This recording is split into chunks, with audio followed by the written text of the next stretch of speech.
Madridista, personne n'était prêt pour ce qui s'est passé au Santiago Bernabéu. Pas après cette semaine de haine médiatique, pas après les provocations incessantes, pas après les insultes racistes qui auraient brisé n'importe quel joueur. Le climat était suffocant, presque injuste, et pourtant, lui a choisi de répondre avec le courage des géants. Vinicius Junior ne jouait pas seulement un match contre le SL Benfica, il jouait sa dignité, sa fierté, sa réponse à tous ceux qui voulaient le voir tomber. Dès la 14e minute, le Real vacille. Rafa Silva frappe. 0-1, silence glacial dans le Bernabéu. Ce silence qui fait trembler le cœur, qui pourrait briser même les plus solides. Puis, une flamme s'allume. Aurélien Tchouaméni égalise, mais le collectif reste fragile. Le doute s'installe. Chaque passe pèse une tonne, chaque ballon perdu déclenche un frisson d'angoisse. Et puis il arrive. Vinicius. Il demande le ballon.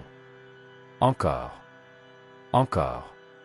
Il fixe son défenseur, provoque, harcèle. Il veut tout. Comme s'il refusait que l'histoire s'écrive sans lui. Accélération, crochet, feinte, frappe chirurgicale. 2-1, le Bernabéu n'a pas seulement explosé, il a vibré jusqu'au fond de l'âme. Ce n'était pas un simple but, c'était un exorcisme collectif. Il danse. Oui, il danse. Pas pour provoquer, mais pour dire « je ne céderai jamais ». 6 buts en 5 matchs. 2 contre Benfica. Et pourtant, ce ne sont pas les chiffres qui frappent, mais le contexte, les insultes, la haine, la pression constante. Et lui, il choisit la danse plutôt que la colère, le talent plutôt que la rancœur, l'exemple plutôt que la plainte. Madridista, cette soirée n'était pas seulement une victoire, elle était la naissance d'une légende en pleine lumière. Après ce but, tout change. Les épaules se redressent, les passes deviennent plus fluides, les appels plus précis. Comme si, en une fraction de seconde, toute l'équipe retrouvait son identité. Mais soyons honnêtes, le collectif reste fragile. Chaque transition défensive est un frisson, chaque perte de balle au milieu déclenche des murmures d'angoisse. Pourtant, Vinicius continue. Il ne joue pas seulement pour lui, il joue pour tout un club, pour chaque supporter qui a tremblé cette semaine. Il avance par éclair, par inspiration, par audace. Il harcèle, revient défendre, réclame le ballon à chaque instant décisif. Comme s'il refusait que l'histoire du Real Madrid continue sans lui. À la 72e minute, une récupération haute, une accélération fulgurante, un centre précis, il manque quelques centimètres pour le 3e but, mais le message est clair, il domine, il impose, il transforme la peur en adrénaline. Benfica vacille, le public sent quelque chose de spécial, quelque chose de monumental. Ce n'est plus seulement une qualification, c'est l'affirmation d'un statut, la naissance d'une référence continentale. 6 buts en 5 matchs, mais plus que les chiffres, c'est la manière dont il résiste aux attaques racistes, aux provocations, à la pression médiatique. À 23 ans, il porte un poids que peu pourrait supporter. Et pourtant, il choisit toujours le jeu, le talent, la lumière. La nuit avance, et dans le stade, le nom de Vinicius résonne à chaque touche de balle. Ce n'est plus un soutien, c'est un serment collectif, tu n'es pas seul. Mais en coulisses, certains dirigeants savent que l'équipe ne peut pas dépendre uniquement de ses éclairs. Mbappé blessé, le collectif fragile, le Real doit réfléchir à son futur, et Vinicius est déjà au cœur de cette réflexion stratégique. Chaque geste, chaque dribble, chaque but est un signal, il est prêt à porter le club. Dans le vestiaire, après le match, l'atmosphère était différente. Pas de cris, pas de fêtes excessives. Il y avait de l'intensité, de la concentration, presque une introspection silencieuse. Certains cadres ont compris que cette victoire ne devait pas masquer les fragilités collectives. Oui, Vinicius a renversé le scénario.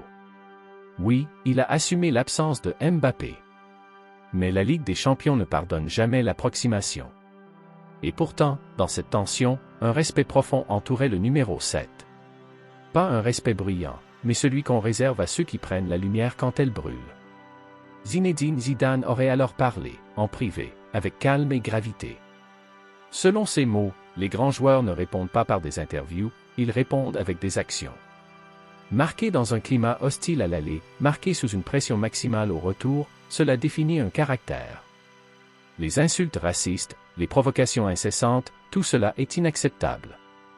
Et pourtant, Vinicius transforme la haine en carburant, la pression en puissance, le doute en inspiration.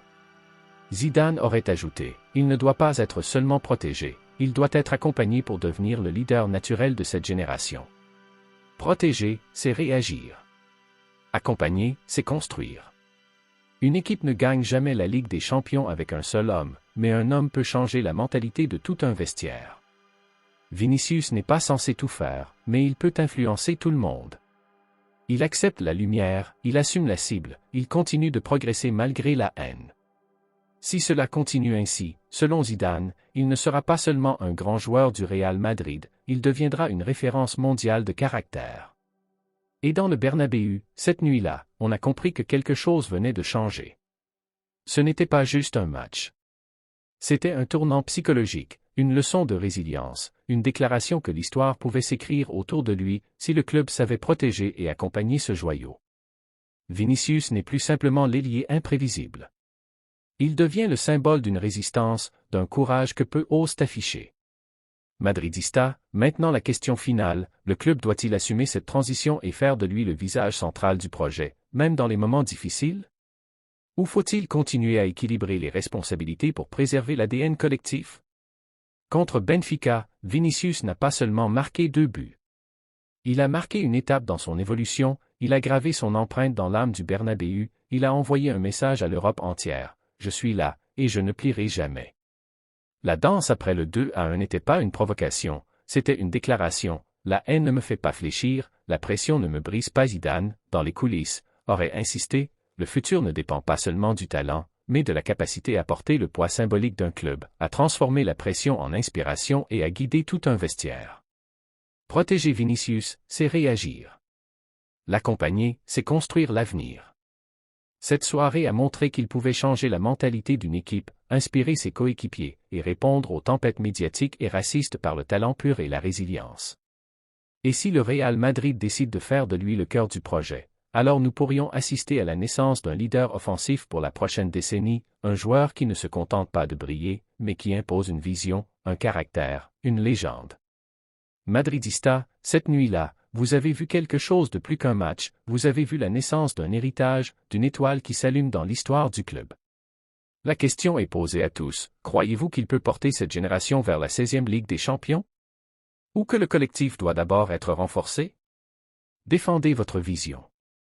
Car ce que Vinicius a fait contre Benfica n'était pas seulement un exploit, c'était un signal que le futur du Real Madrid pourrait désormais passer par lui.